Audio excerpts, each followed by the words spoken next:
Hi kiddos, we're going to keep reading chapter 9 of Harry Potter. Hopefully we'll get closer to finishing this chapter this time. Remember, this is by J.K. Rowling and the illustrated version is illustrated by Jim Kay. And if you would like to, you can pause on the picture so that you can actually look at it, and then when you're ready to keep moving, unpause.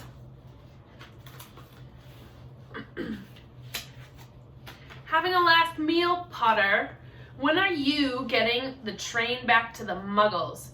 You're a lot braver now that you're back on the ground and you've got your little friends with you, said Harry coolly. There was, of course, nothing at all little about Crabbe and Goyle. But as the high table was full of teachers, neither of them could do more than crack their knuckles and scowl. I'd take you on any time on my own, said Malfoy. Tonight if you want. Wizard's duel, wands only, no contact. What's the matter? Never heard of a wizard's duel before, I suppose? Of course he has, said Ron, wheeling around. I'm his second. Who's yours? Malfoy looked at Crabbe and Goyle, sizing them up. Crabbe, he said.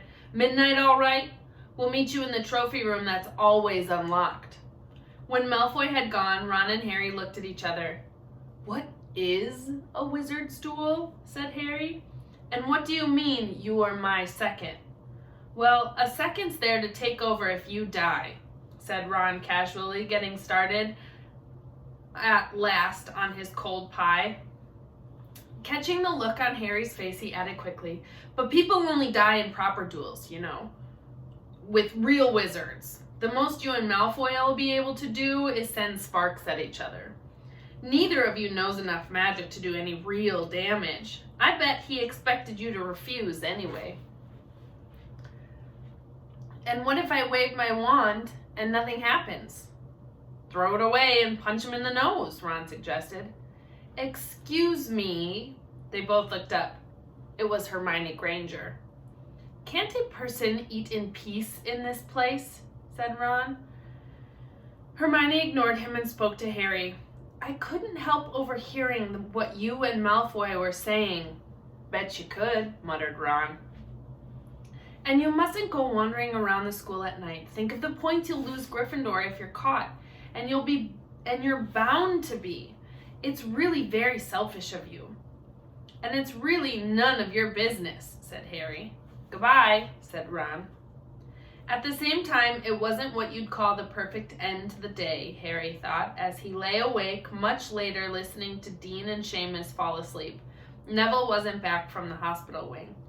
Ron had spent all evening giving him advice such as, if he tries to curse you, you'd better dodge it because I can't remember how to block them.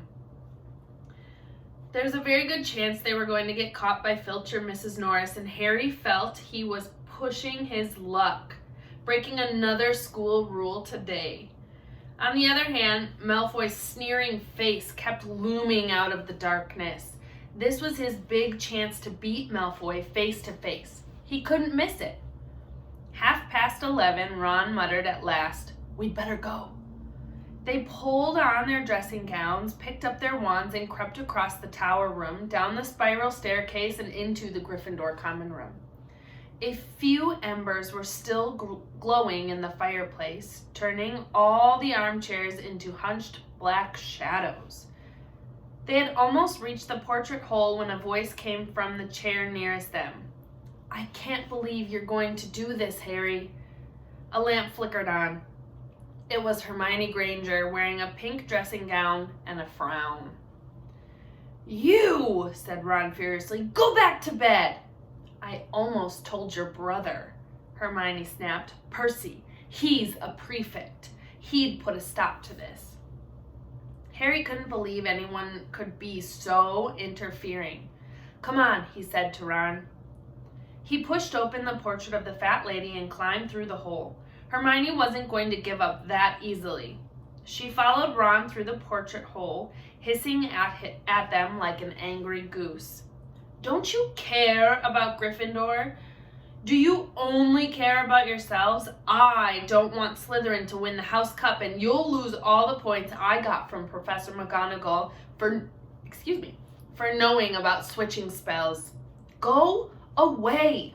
All right, but I warned you. You just remember what I said when you're on the train home tomorrow. You're so... But what they were, they didn't find out. Hermione had turned to the portrait of the fat lady to get back inside and found herself facing an empty painting. The fat lady had gone on a nighttime visit, and Hermione was locked out of Gryffindor Tower. Now what am I going to do? She asked shrilly. That's your problem, said Ron. We've got to go. We're going to be late. They hadn't even reached the end of the corridor when Hermione caught up with them.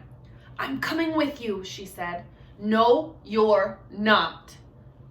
Do you think I'm going to stand out here and wait for Filch to catch me? If he finds out all three of us, I'll tell him the truth, that I was trying to stop you and you can back me up.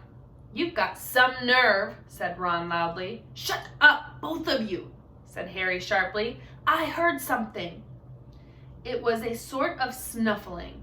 Mrs. Norris? Breathed Ron, squinting through the dark. It wasn't Mrs. Norris. It was Neville. He was curled up on the floor, fast asleep, but jerked suddenly awake as they crept nearer. Thank goodness you found me. I've been out here for hours. I couldn't remember the new password to get into bed. Keep your voice down, Neville. The password's pig snout, but it won't help you now. The fat lady's gone off somewhere. How's your arm? Said Harry. Fine, said Neville, showing them. Madame Pomfrey mended it in about a minute. Good. Well, look, Neville, we've got to be somewhere. We'll see you later. Don't leave me, said Neville, scrambling to his feet. I don't want to stay here alone. The Bloody Baron's been passed twice already. Ron looked at his watch and then glared furiously at Hermione and Neville. If either of you get us caught, I'll never rest until I've learned that curse of the bogies Quirrell told us about and used it on you. Hermione opened her mouth, perhaps to tell Ron exactly how to use the curse of the bogies. But Harry hissed at her to be quiet and beckoned them all forward. They flitted along corridors, stripped with bars of moonlight from the high windows. At every turn, Harry expected to run into Filch or Mrs. Norris, but they were lucky. They sped up the staircase to the third floor and tiptoed towards the trophy room. Malfoy and Crabbe weren't there yet. The crystal trophy cases glimmered where the moonlight caught them. Cups, shields, plates, and statues winked silver and gold in the darkness.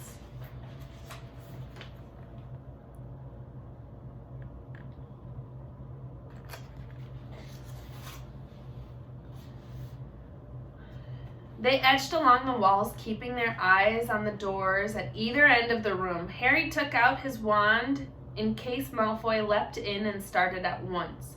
The minutes crept by. He's late. Maybe he chickened out, Ron whispered.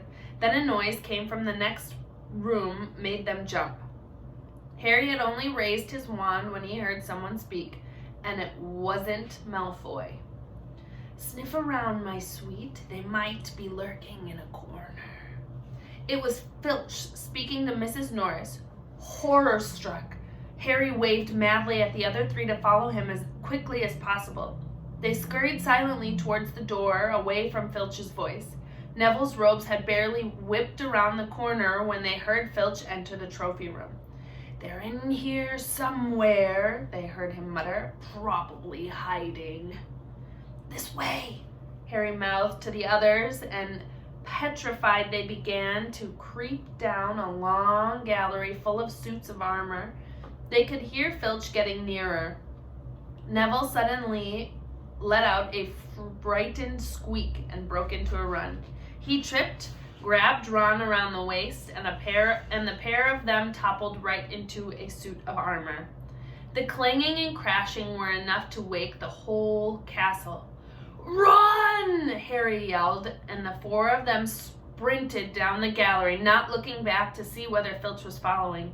They swung around the doorpost and galloped down the corridor, then another, Harry in the lead, without any idea where they were or where they were going. They tripped through a tapestry and found themselves in a hidden passageway, hurtled along it, and came out near the Charms classroom, which they knew was miles from the trophy room. I think we've lost him, Harry panted, leaning against the cold wall and wiping his forehead. Neville was bent double, wheezing and sputtering. All right, that's where I'm going to stop for this round. Stay tuned and I will post more videos. All right, see you later.